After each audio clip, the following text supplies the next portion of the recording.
Hi guys, welcome back to my channel. Thanks for stopping by. If you are new here, my name is Andrea. I am a stay-at-home mom to my son who is 1.5 now, and I am 29 weeks pregnant with another little boy.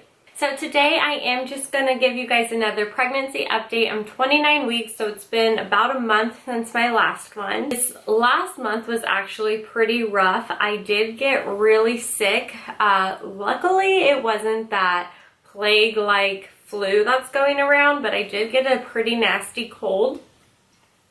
And it left me with a lot of mucus here, which stuck around for weeks. And then the mucus turned into a sinus infection, which was giving me awful migraines. So for a little bit longer than a week, every single day I had the worst migraines. And if you watched my last pregnancy update, you know I've gotten pregnancy migraines before, and I've been able to just lay down and sleep it off and it'll be okay the next day. These would not go away. Anything I did, as soon as I stood up, it would just start pulsating. It felt like something was going to be bleeding out of my ears. So for a week straight, every single day, at every moment, except for when I was laying down doing nothing, it was the worst pain I have ever felt, and I've already had a kid. So I did end up going to the doctors and getting medicine to clear up the sinus infection, and within a few days after taking that medicine, it cleared up and they went away. So thankfully, I'm not feeling those anymore. Something that I forgot to mention in my last pregnancy update was that my placenta for this one was in the front, so I think it's interior placenta anterior or something like that.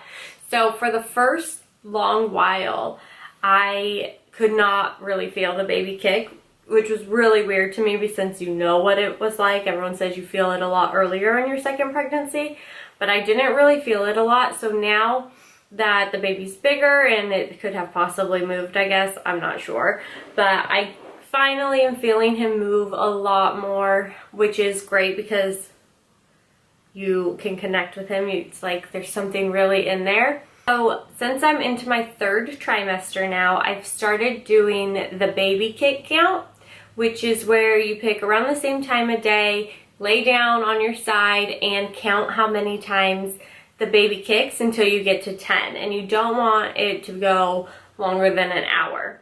When I was pregnant with Carter, he would kick 10 times in literally 10 minutes. Like every time. He was so active moving around. This one is not so active.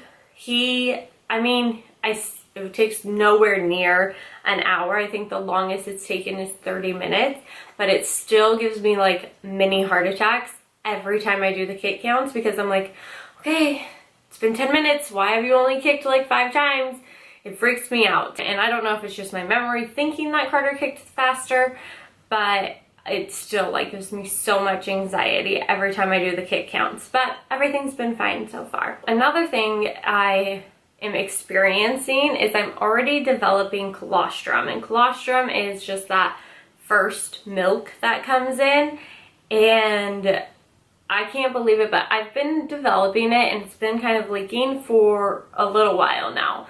So that's way different than the first one. I think it's like muscle memory type thing, where my body remembers that I have to do it. So it's developing the colostrum a lot faster. Now that I'm in the third trimester too, I have been experiencing a lot more hip and back pain, and even in my ankles when I stand on like a flat surface for too long. My hips are killing me at night. I have to get up, like I swear, like 6, 7, 8 times a night and change directions of which side I'm sleeping on, because I can just feel my hips like start to pulsate. So that's uncomfortable. And then my back hurts so bad if I'm standing up for too long, and I really notice it when I'm doing the dishes, because my belly's getting so big that I can't really stand close to the sink, so I'm kind of like hunched over the sink doing the dishes, and I can just feel it straining on my back. We don't have a dishwasher, so I have to hand wash the dishes 3 times a day. So that's probably when I feel it the most. Every time I do the dishes, I have to like go sit down and like stretch and bend to get it to release again. The aches and the pains are definitely setting in now, but it's all worth it, and I know that they'll go away pretty soon. Peeing has also gotten me up a lot during the night. I'm not one who ever, if I'm not pregnant, who ever gets up and pees in the middle of the night. And I pee 1 to 2 times a night now.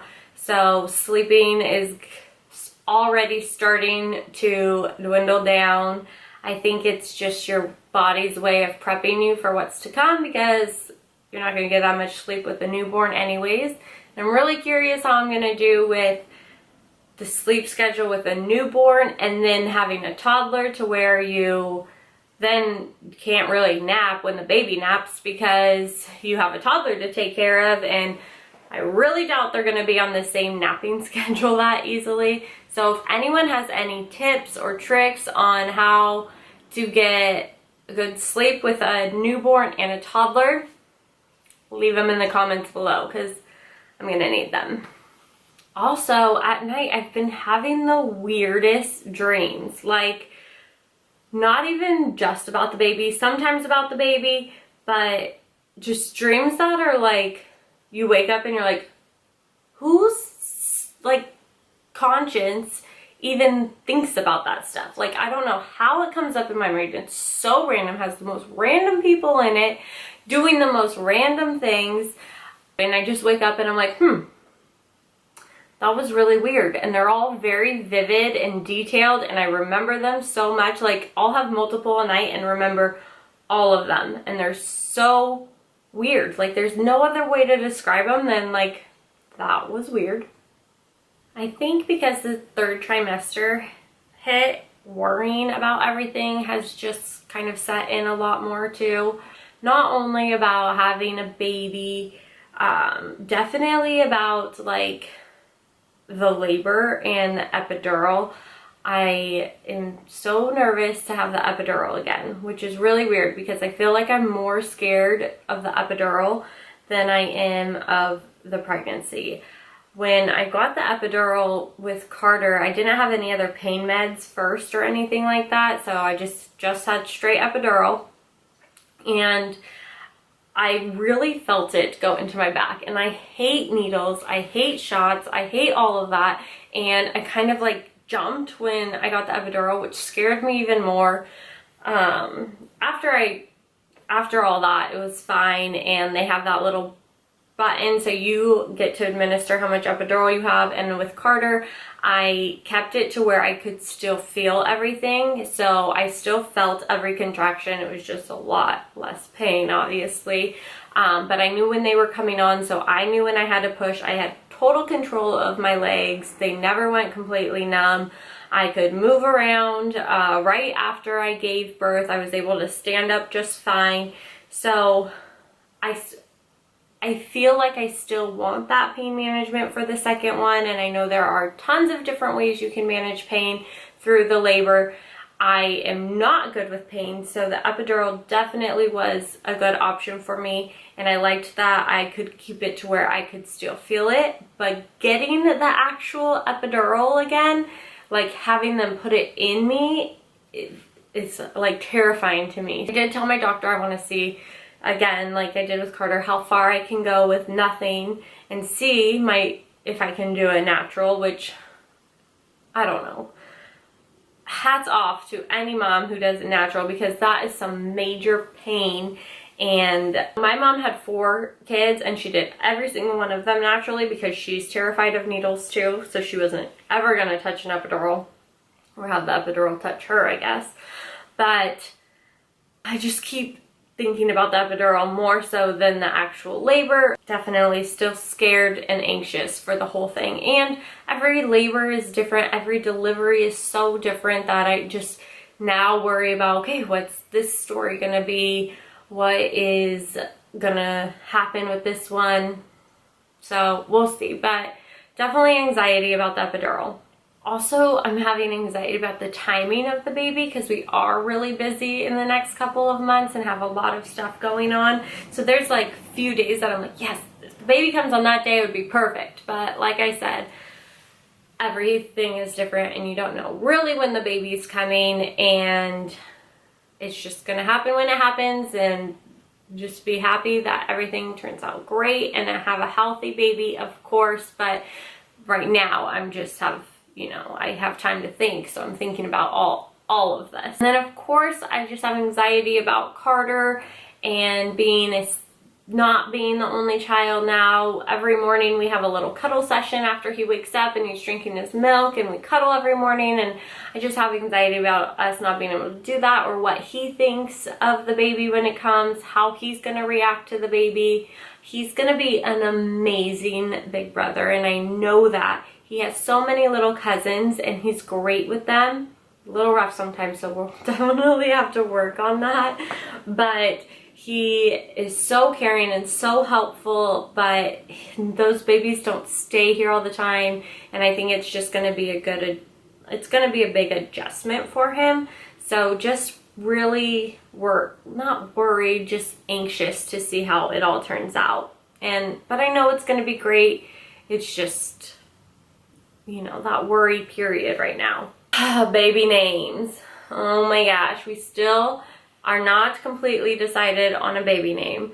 My husband Marcus thinks he's a funny guy, so every time he says a name, it's like a joking name, and we just haven't gotten anywhere with the name. So it's still one that's like the top runner that I'm pretty sure it's gonna be it, but we just cannot commit to it for other reasons.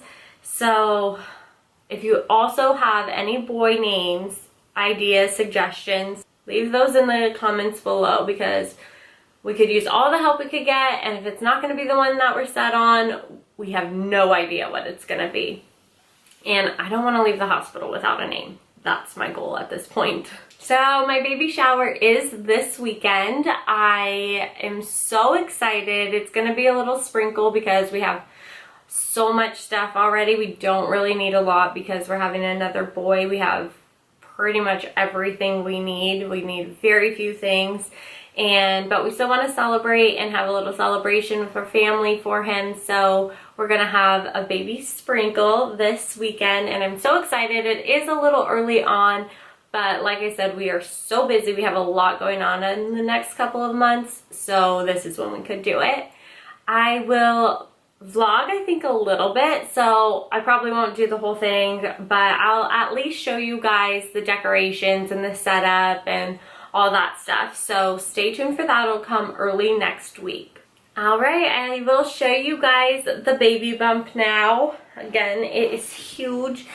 Well, I feel like it's huge.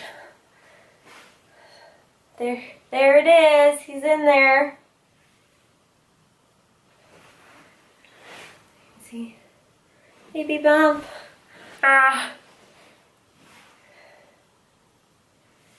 been having so much fun with this YouTube experience, and it's really just been a great creative outlet for me. I also love documenting things so I can watch them later on.